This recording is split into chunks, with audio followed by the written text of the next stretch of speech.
আমার প্রিয়জনেরা, প্রভু যীশু খ্রিস্টের নামে অভিবাদন জানাই। ভালো আছেন তো? আমার পিছনে যে জায়গা দেখছেন সেটা কি মনে আছে কোন জায়গা? একদমই, আপনি এটাকে মনে করতে পারছেন এটা কোন জায়গা? অনেক বোঝার সঙ্গে প্রার্থনা করার জন্য সেই জায়গা প্রেয়ার টাওয়ার বলা হয়। এর ঠিক বিপরীতেই একটি ভবন আছে যেখানে অদ্ভুত কাজ হয়, যাকে মিরাকেল প্রেয়ার টাওয়ার বলা হয়। এই প্রেয়ার টাওয়ারে সমগ্র ভারতের, সমগ্র বিশ্বের প্রার্থনা নিবেদন এবং দিন রাত সমগ্র ভারতের এবং বিশ্বের উদ্ধারের জন্য প্রার্থনা করা হয়। অনেক মানুষ এখানে আসেন প্রার্থনা করার জন্য। প্রত্যেকের জন্য এখানে সর্বদা প্রার্থনা করা হয়। সমগ্র দেশের মানচিত্র এবং সমগ্র বিশ্বের মানচিত্র এখানে আছে। এখানে ঈশ্বরের উপস্থিতি আছে কারণ সমগ্র মানুষেরা দিনরাত এখানে প্রার্থনা করে থাকেন। আজ ঈশ্বরের বাক্য আমাদের কি বলছে আমরা এখন দেখব। গীতসংহিতা 16 অধ্যায় 8 পদে, আমি সদাপ্রভুকে নিয়ত সম্মুখে রাখিয়াছি, তিনি তো আমার দক্ষিণে, আমি বিচলিত হইব না। দাউদ নামে এক ভক্ত বলেন, সদাপ্রভু নিয়ত আমার সম্মুখে থাকেন, তিনি আমার আগে থাকে, আমি তাঁর পিছনে থাকি। আপনার জীবনে কে আগে, যিশু না আপনি? কিছু লোক জীবনে বলে, হে প্রভু, আমি আগে যাচ্ছি, তুমি আমার পিছনে পিছনে থাকবে। আমি পরিকল্পনা করেছি, সে পরিকল্পনার জন্য তুমি কার্য করো। আমি অনেক কিছু বিষয়ে, ব্যবসার বিষয়ে পরিকল্পনা করেছি, তুমি আমার সাথে থেকে পরিচালিত করো, এমনটা কিছু লোক বলে থাকেন। আবার কিছু লোক বলেন, হে প্রভু, আমি ব্যবসা করতে চাই, তুমি আগে থেকে আমার জন্য কার্য করবে। আর আমি সেবা কার্য করতে চাই, তুমি আমার সম্মুখে থাকো, আমি তোমার পশ্চাতে চলব। আপনার জীবনে কি মনে হয়, প্রভু আগে না আপনি আগে আছেন? আপনার কি ধারণা?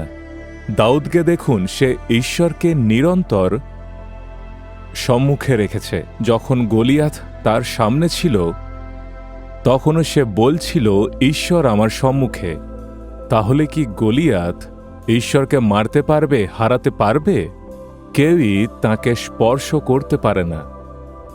দাউদ তা জানত, তাই সে বলে, ঈশ্বরকে আমি সর্বদা আমার সম্মুখে রেখেছি। প্রভু আমার সম্মুখে, তাই কোনো বিপত্তি আমার কাছে আসতে পারবে না। যখন রণক্ষেত্রে দাউদ আগে যাচ্ছিল, তখন সেখানে তিনি দেখেন অনেক সৈন্য আছে, কিন্তু সেই সৈন্যরা জানে না সেই দাউদের আগে ঈশ্বর আছেন, তার কোনো ভয় নেই। তাহলে দাউদ জানে যে আমার সম্মুখে ঈশ্বর আছেন এবং তিনি সমস্ত সৈনিককে পরাস্ত করবেন। দাউদের বিশ্বাস ছিল, আমার সম্মুখে প্রভু আছেন। আমিও আমার ব্যক্তিগতভাবে, আমারও বিশ্বাস, আমার অগ্রে অগ্রে ঈশ্বর আছেন এবং তাকে অতিক্রম করে সমস্ত বিপত্তি আমার কাছে আসতে পারবে না। আমার কোনো বিষয়ে ভয় নেই। ঈশ্বর আমার সম্মুখে, তাঁর দক্ষিণ হস্ত আমার মাথার উপর। ঈশ্বর আমার সম্মুখে থেকে পরিচালনা দেন। আমার কোনো কিছু বিষয়েই ভয় নেই, আমি কোনো বিষয়েই চিন্তাও করি না। দাউদকে দেখুন, সে সর্বদা ঈশ্বরকে নিজের সম্মুখে রেখেছে বলে তার জীবনে কোনো ভয় ছিল না। সিংহ আসে কিন্তু সে ভয় করে না, ভল্লুক আসে কিন্তু সে ভয় করে না। যখন সে গলিয়াথের সামনে দাঁড়ায়, তখনও সে ভয় করে না। আর যখন প্যালেস্তাইন সৈন্যরাও আসে, তখন তাদেরকেও সে ভয় করে না, কারণ দাউদ জানত তার সম্মুখে ঈশ্বর আছেন। যিশুর সাথে পথ চলার মানে তিনি আগে যান, আমি পিছনে, এমনটা নয়। তিনি আমার সাথে সাথে চলেন, আমি তাঁর সাথে সাথে চলি। এই অনুভূতিকেই যিশুর সাথে চলা বলা হয়।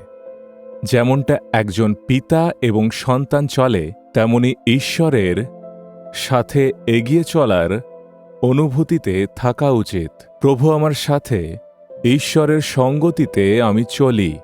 আপনি কি ঠিক এমনই অনুভবে চলেন? ঠিক এমনই এক অনুভবে নিজের জীবনকে চালিত করেন?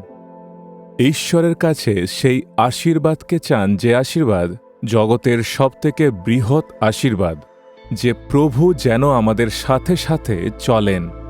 হে ঈশ্বর, তুমি আমার হাত ধরে পরিচালনা দাও। আমি তোমার সঙ্গতিতে থাকার জন্য, তোমার সঙ্গে চলার জন্য সমর্পণ করি। সমস্ত বিপত্তিতে আমার সাথে থেকে আমাকে এগিয়ে নিয়ে চলো। আমি এই পৃথিবীতে একা নই, তুমি আমার সাথে থাকো, এই অনুভবকে তুমি দিয়েছ। সমস্ত বাধা বিপত্তি প্রভু যীশু খ্রিস্টের নামে দূর করি। যীশুর নামে আমেন, আমেন।